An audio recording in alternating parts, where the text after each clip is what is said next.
Somebody asked me one day, say, Bon, when are we going to be having good news in this country?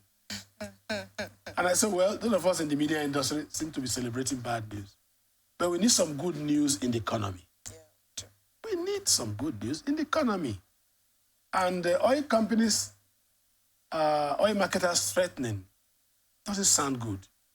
I heard the Minister of Works, David Umahi, talking about meeting cement sellers to constructively engage them on bringing down the price of cement. Because construction workers, those who are involved in construction, were talking about the high cost of cement when he had a meeting with them. Yes. And they were saying it would be better to import than buying locally produced cement at a very high cost. I think the same thing should be done in the petroleum sector. Let there be a proper dialogue between the petroleum minister and the oil and the PM, the marketers of the petroleum products. And then let them reach some level of agreement so that prices can drop. Because what the Minister of Works intends to do is to engage these people to talk about palliatives. Palliative doesn't mean dashing you money. Maybe tax reduction and all that, supporting their ease of doing business and so on and so forth. And with that, prices can drop. You saw the Chamber of Commerce man talking about cost of production, cost of manufacture, issue of logistics and all. The same thing can happen with petroleum marketers and those who support business. You feel the two examples, you feel the same thing can happen with the petroleum. Exactly. Well, there should be some kind of engagement. Yeah, I'm worried actually at this point that enough engagement has actually not been held. And I don't know, we don't seem to understand where the problem is coming from, whether it's the marketers who are not willing to dialogue. It's market forces. They're not willing to dialogue well. Demand and supply. Go ahead. If they're not willing to dialogue as they should with the federal government. But then it's news like this that gets Nigerians to ask themselves the question, how prepared are we?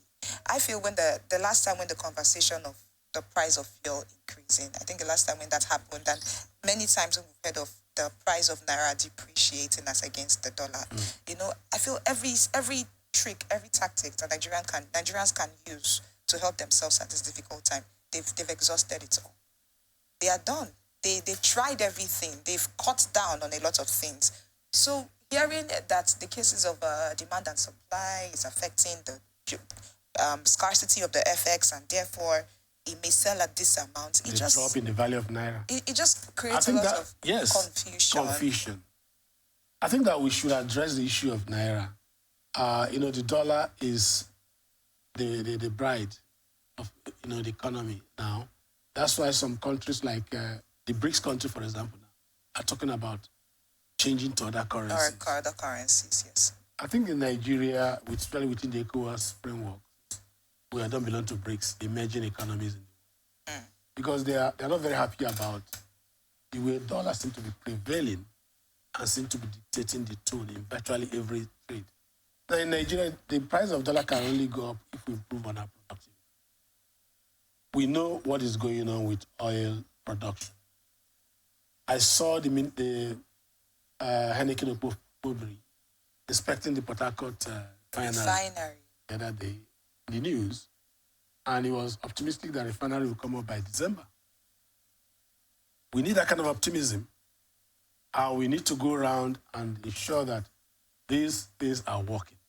Some people have talked about the possibility of having modular refineries in virtually all the senatorial zones in the country. Nigeria can make it. It's very possible. Yes, somebody was even arguing that 5 billion Naira can open a modular refinery. 5 billion. And that's something states are sharing. States can actually take on that responsibility. I heard Edo State, for example, at getting the license to actually own modular refineries. Exactly. That can actually help the economy in a very, very long term. And that's the only way you can talk about petroleum price, because it's talking about hike, dropping.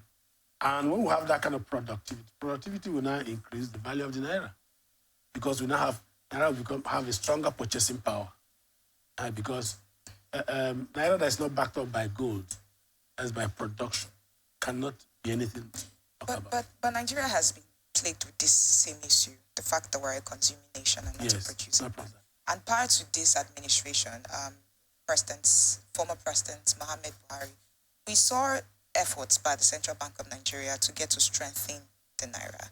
We saw some of them were not very okay with it. Some really affected us. But we didn't see the Naira depreciate at this pace, the level at which it's depreciating. We didn't see it. Now, we have a president who is barely a few months rather, in office. And what do we see of the Naira? Does it have something to do with the policies? Just this morning on the newspapers, one of the renowned Muslim cleric had said to the president, you may have to reverse some of your policies or destroy the country. I'm looking at this as a case of putting the horse before because you've always known that the country is not a producing one. Why then were some things not in place before going ahead with some policies that has in many ways affected the currency of the country? I think we're going to be stuck, going to be in this situation. There are lots of predictions now that before December, Naira against the dollar will be 1,000 Naira. Yes, and if we really don't get if we really don't get ourselves to refine our crude oil in Nigeria, we would continue to have the case of FX scarcity. The marketers are importing. The dollar is high. We would continue to have these issues plaguing us. Yes. The last is the issue of central bank reforms. The president talked about floating the Naira, talked about removing the parallel market. Yes. Those things are still prevailing, and it's part of what the marketers are complaining about. Why promise that you float the Naira and we're still having the parallel market? Why? Why the problem?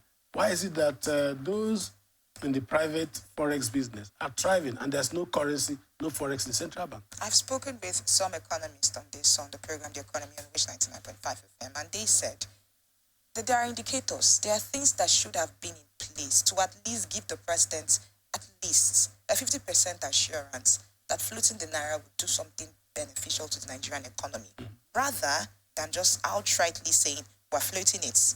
No more black market rates and the CBN rates. But apparently those things were not in place. So that's why we're seeing we're experiencing what we are now. Okay, so the preconditions were not met, and we're still having the parallel market. I don't know how the president will be feeling now, because he seems to be talking and nothing is happening. So you have to walk the talk if we want the economy to be better than what it is today.